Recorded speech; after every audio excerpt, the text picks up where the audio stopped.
नमस्कार दोस्तों EPS 95 minimum pension वृद्धि की एक और नए वीडियो में आपका बहुत बहुत स्वागत है। दोस्तों, कमांडर अशोक रावत जी ने एक महत्वपूर्ण संदेश भेजा है। इस लोकसभा चुनाव में अभी हमें क्या करना है, क्या नहीं करना है, उस पर विशेष बात कही है। जो CWC की मीटिंग दिल्ली में हुई थी, उसी बेस पे काम करना है। आइए हम आपको सुनाते हैं अभी कमांडर अशोक रावत जी ने क्या कहा है लोकसभा चुनाव के बारे में। आप सभी जानते हैं कि लोकसभा के इलेक्शन का ये दौर जल्दी ही शुरू होने वाला है। इस पर काफ़ी फ़ोन आते हैं हमारे लोगों के, पूछते हैं कि हमें क्या करना है। पूरे देश से फ़ोन आते हैं। इस पर हमने पहले भी कई बार कहा है, अपने सेंट्रल वर्किंग कमेटी के दिल्ली के मीटिंग में जो तय हुआ है वही हमें करना है, और उसको मैं फिर से एक बार दोहराता हूं ताकि कहीं किसी का कोई कंफ्यूजन ना रहे। संगठन ने 8 साल आपने सभी ने मिलकर बहुत मेहनत की, हमारा काम सिद्ध नहीं हुआ और इसका हमें दुख है। सबको बहुत इसकी एक प्रकार से सभी लोग दुखी हैं। फिर भी हमें कुछ चीज़ें करनी है। पहली बात, किसी भी पार्टी ने हमारा विषय अपने घोषणा पत्र में, मैनिफेस्टो में या वचन पत्र में नहीं लिया है। इसलिए हमें सबको समान तौर पे रखना है और संगठन की जो नॉन पॉलिटिकल आइडेंटिटी है, अराजकीय जो भूमिका है, उसको बरकरार रखना है। इसमें हम किसी एक पार्टी को मत दो या किसी को वोट मत दो या दो, ये बातें हम बिल्कुल नहीं करेंगे।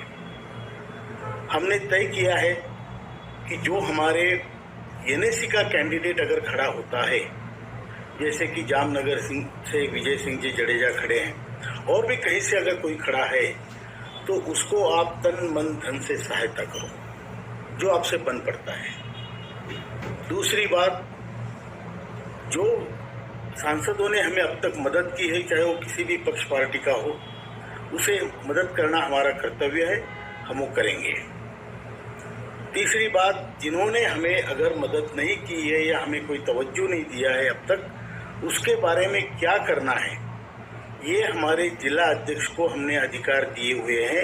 मैं फिर से दोहराता हूँ, वो आपका प्रोगेटिव है।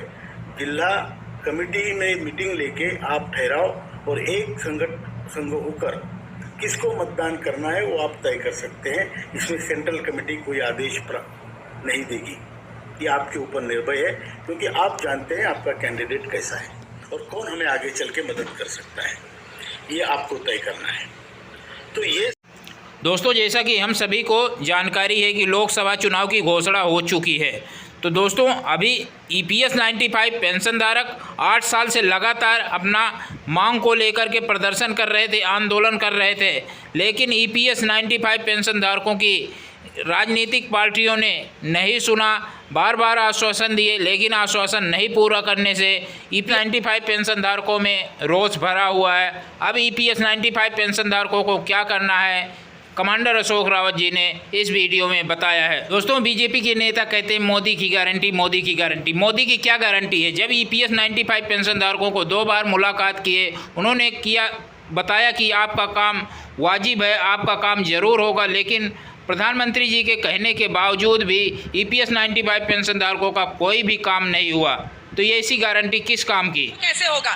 सबसे पहले अजय आलोक जी, जनता के बीच आप दोबारा पहुंचे हैं और जनता के बीच जाते हुए आपको इन सवालों का जवाब देना। वो कहेंगे कि ये सब आपने पहले भी कहा था, कहां पर काम पहुंचा, क्यों आप पर फिर से भरोसा करें? तीसरा टर्म बीजेपी को क्यों दे, बताइए।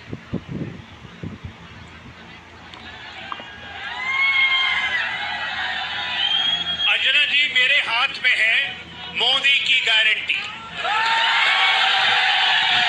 ये जनता इसीलिए हम पे भरोसा करेगी क्योंकि मोदी है तो मुमकिन है, और मोदी की गारंटी मतलब गारंटी पूरा होने की गारंटी। आज की तारीख में उत्तराखंड पहला राज्य बना। इस देवभूमि पे हम खड़े हैं।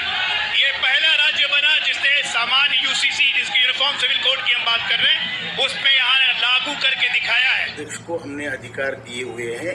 मैं फिर से दोहराता हूँ, वो आपका प्रोगेटिव है।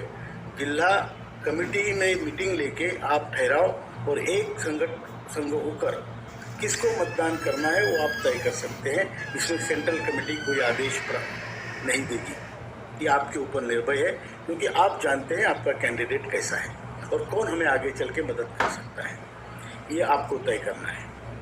तो ये सारी बातें हैं जो आपको करनी है, निभानी है। दूसरी बात, इलेक्शन में हमने सुना है कई बार लेन देन की बातें होती है, लेकिन आपको अपने संगठन की गरिमा बरकरार रखनी है। हमें किसी प्रकार के प्रलोभन में नहीं जाना है। हम गरीब जरूर है लेकिन हम स्वाभिमानी है, इतना आप याद रखिए। और संगठन में किसी भी प्रकार संगठन की गरिमा खराब हो, ऐसा बर्ताव, ऐसा व्यवहार हमारे किसी नेता से या कार्यकर्ता से, पदाधिकारियों से ना हो, इतनी मेरी प्रार्थना है। मैं आप सबको शुभ चिंतन करता हूं आप सबका। और आपको एक बात जरूर करनी है, वोट देना आपका अधिकार है और आपको वोट देना है, बहिष्कार नहीं करना है, नोटा नहीं देना है। आप अच्छा कैंडिडेट चुनिए, 4 में से 5 में से जो अच्छा हो, जिसको आपका मन करे, जो आपकी जिला कमेटी कहे, उस हिसाब से आप वोट दे सकते हैं। इसमें किसी का कोई आप पर दबाव नहीं है। यही कहना चाहता हूं, वोट जरूर देना, संगठन की गरिमा बरकरार रखना और जो लोगों ने हमें मदद की है उनको मदद करना, इतना ही कहना चाहता हूं। धन्यवाद, बहुत बहुत धन्यवाद। नमस्कार, good evening to all. The Lok Sabha election is now round the corner and many people are confused that what to be done. NAC should do what? Let me tell you, there is nothing new. We have already told it many a times and I am still reiterating it. NAC had decided in its CWC meeting in Delhi those things which I am telling you, repeating it now. First thing is, if there is any NAC member standing for election, please go and try to help him by whichever way, by your efforts, by your money, by your time, whatever you can do, please help him.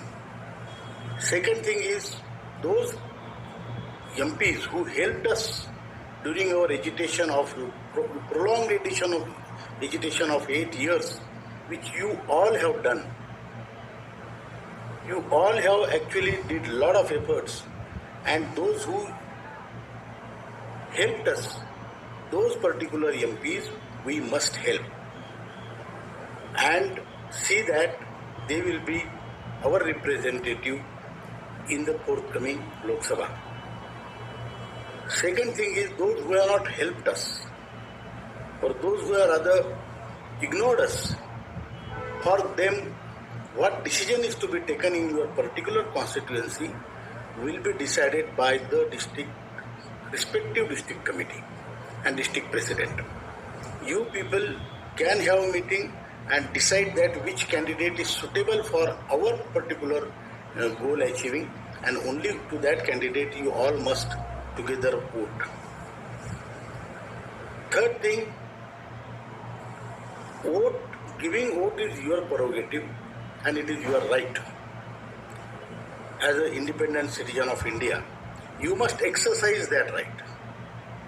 To whom vote to be given, I told you the guidelines. Those who helped us, help them. Those who have not helped us, decide about them and see that which candidate is going to help us in the near future and vote them. Third thing, election, there are a lot of illegal things also do happen, we know as citizens. Please behave in a way where NAC's, our organization's dignity is not harmed. No money laundering, no particular favor taking, only decision will be taken for the future as to who can help us. That decision lies with the district committee. These three things we have to do. Help them, those who helped us, decide about them who have not helped us, which candidate is better, irrespective of party.